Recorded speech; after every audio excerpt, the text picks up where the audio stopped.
তোর ঘুমু করছে আর তুমি ঘুম ভাঙিয়ে দিচ্ছ?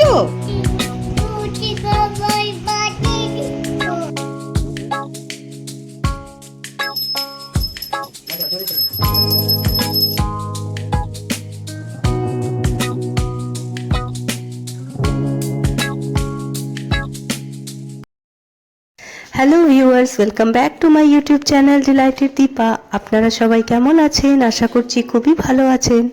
আমরাও ভালো আছি। আমার একটু সর্দি হয়েছে, তো এই জন্য গলাটা একটু চেঞ্জ লাগছে হয়তো আপনাদের, তো আপনারা একটু মানিয়ে নেবেন। আজকের ব্লগটা হচ্ছে বুধবারের। তো বুধবার দিনকে যেরকম সকালবেলা উঠে সমস্ত কাজগুলো করতে হয়, বাসি কাজকর্ম সবটাই সেরে নিয়েছি। আর তো চলে এসেছি রান্নাঘরে রান্না করতে। তো রান্না করার আগে আমি প্রথমেই সব কিছু মুছে নিই আরেকবার, গ্যাস মোছা, তারপরে স্ল্যাবগুলো মুছে নিই, কারণ রাতের অন্ধকারে কোন পোকামাকড় এখান থেকে হেঁটে গেছে আমি তো জানি না। তো আমি একরকমভাবে সেফটি মেজার বলতে পারেন এটা নিই। তো মুছে নিয়ে তারপর কাজকর্মগুলো স্টার্ট করি। তো ভাত আর ডাল আমি বসিয়ে দিয়েছি। তো এরই মধ্যে আমি লাউ তরকারিটা মানে লাউটা কেটে নিয়েছি, লাউ তরকারি করব চিংড়ি দিয়ে, মানে লাউ চিংড়ি করব। আর থাকছে নোটে শাক। আগের দিন কলমি শাক খেয়েছিলাম, আবার আজকে নোটে শাক খাবো, কারণ আমার হাজবেন্ডের ফেভারিট শাক। ও এই শাকটা দেখলেই কিনে নিয়ে আসে।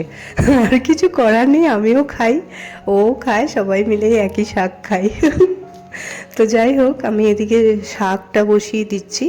আর যেহেতু শাকটা অনেকটাই পরিমাণে ছিল, তো কড়াইতে ধরছিল না, যে কারণে আগে ঢাকা চাপা দিয়ে দিয়েছি যাতে ভাপে একটুখানি মজে যায়, তারপর আমি এটাকে ভালো করে বানাতে পারবো।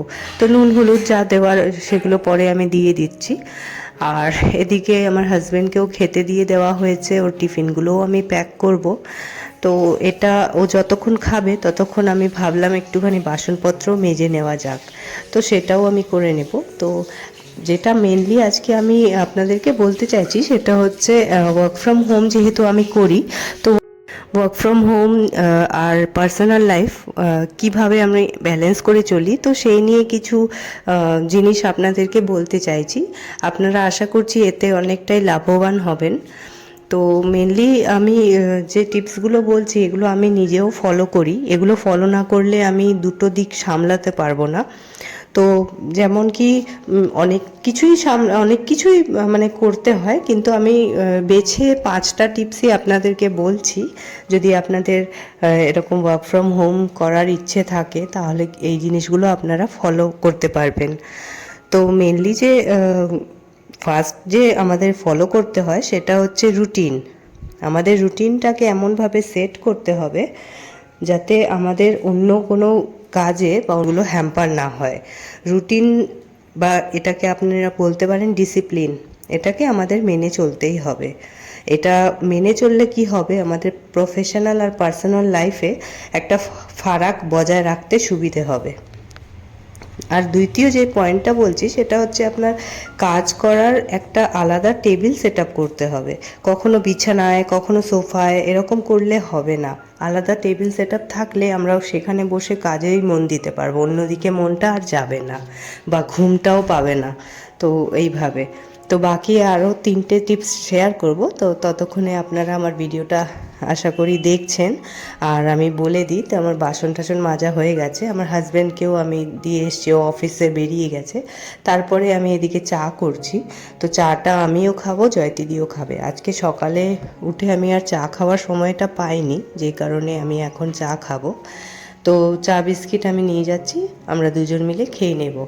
দিয়ে এখানে কিছু খেলনা বার করলাম, কারণ মেয়ে খুব মানে শরীর খারাপ থেকে উঠেছে, তো যেই কারণে ঘ্যান ঘ্যান করছিল। তো যেই খেলনাগুলো মানে টয় না, পুতুলগুলোকে আমি ড্রেসিং টেবিলের ওপর সাজিয়ে রেখেছিলাম, সেগুলোকে নাবালাম। নাবিয়ে আমি বললাম, নে এগুলো দিয়ে তুই খেল, এগুলো দিয়ে খেললে একটুখানি আমরাও রিলিফ পাবো। এমনি তো জয়তিদির উপরই চাপটা যায়, কারণ আমি তো অফিসের কাজ নিয়ে ব্যস্ত থাকি। তো তো জয়দিদি একা ওকে সামলায়, তো ও বেশি ঘ্যান ঘ্যান করলে মুশকিল হয়ে যায়, আর আমারও খুব নয়েজ আসে, সেই কারণে ওকে এইভাবে ম্যানেজ করছি। শরীরটা ঠিক হয়ে গেলে ও অতটা জ্বালায় না, এই শরীরটা এখন খারাপ গেছে তো যেই কারণে এরকম করে। তো এদিকে খেলনা পেয়ে খুব খুশি হয়েছে, পুতুলগুলোকে ঘুম পাড়াচ্ছে, ছড়া বলছে, ছড়া বলে ঘুম পাড়াচ্ছে, কত কিছু করছিল। তো আশা করি আপনাদের এটা দেখে ভালো লাগবে। বলো টুঙ্কি ভাত খেয়েছো? ভাত খেয়েছে বলছে। টুঙ্কি পুঙ্কি, ওটা টুঙ্কি, এটা পুঙ্কি।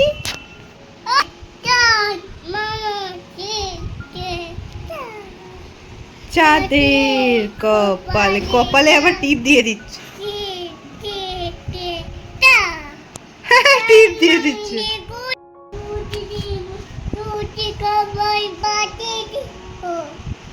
ঘুম পাড়াচ্ছ তুমি?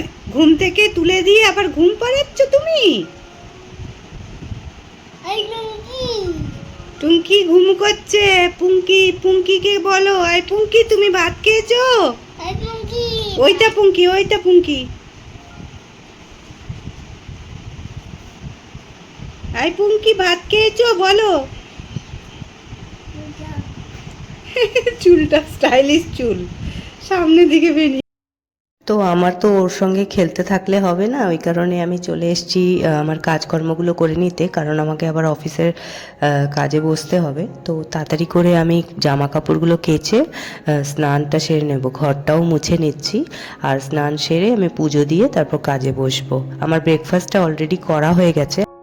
তো আমার 3 নম্বর যে টিপসটা আছে ওয়ার্ক ফ্রম হোম নিয়ে, তো সেটা আমি বলতে চাই। সেটা হচ্ছে, আমরা অফিস করি, টানা অফিস করি, তো কি হয় আমাদের শরীরটা একটু ডাউন যায়। এবার শরীর ডাউন গেলে 2-3 দিন আমাদের ছুটি করতে হয়। তো সেই জিনিসগুলো তো করলে হবে না, আমাদের শরীরটাও দেখতে হবে। তো সেই কারণে আমরা কি করি, মাঝে মাঝে একটু ব্রেক নিই, যেমন টি ব্রেক হলো, কিংবা লাঞ্চ ব্রেক হলো, কিংবা একটু ছাদে গিয়ে হেঁটে আসা, সেটা করি। তো ব্রেকটা আগে থেকেই সেট করে নিতে হবে যতটা সম্ভব। তো এদিকে আমি কাপড়গুলো ভেতরে মেলেছি, তার কারণ দেখছেন আপনারা বৃষ্টি হচ্ছিল, আর এই বৃষ্টিতেই আমাকে ফুল তুলতে হচ্ছে, কারণ আমাকে পুজো দিতে হবে যত তাড়াতাড়ি সম্ভব। পুজো না দিলে তো আমি কাজে বসতে পারবো না, যেই কারণে। তো আজকে যেহেতু বুধবার, তো আমি পরে ভাবলাম যে একটুখানি দুব্বটাও তুলে নিই, দুব্ব না তুললে গণেশ ঠাকুরকে দিতে পারবো না, তো সেই জন্য। তো এদিকে ফুল তোলা হয়ে গেছে, এবার আমি পুজোটাও দিয়ে নেব। তো পুজো দিতে সময় আমার মেয়ে এসে আমার কোলে বসছিল বারবার করে, তো ওকে নিয়েই সাথে পুজো দিলাম। ও আমার মতো করে ধূপকাঠি দেখাবে, ঘন্টা বাজাবে, শঙ্খও বাজাতে চায়, কিন্তু সেটা তো পারে না বলে, ভেঙে যেতে পারে বলে ওর হাতে দিই না, বাট ঘন্টাটা ও বাজায়।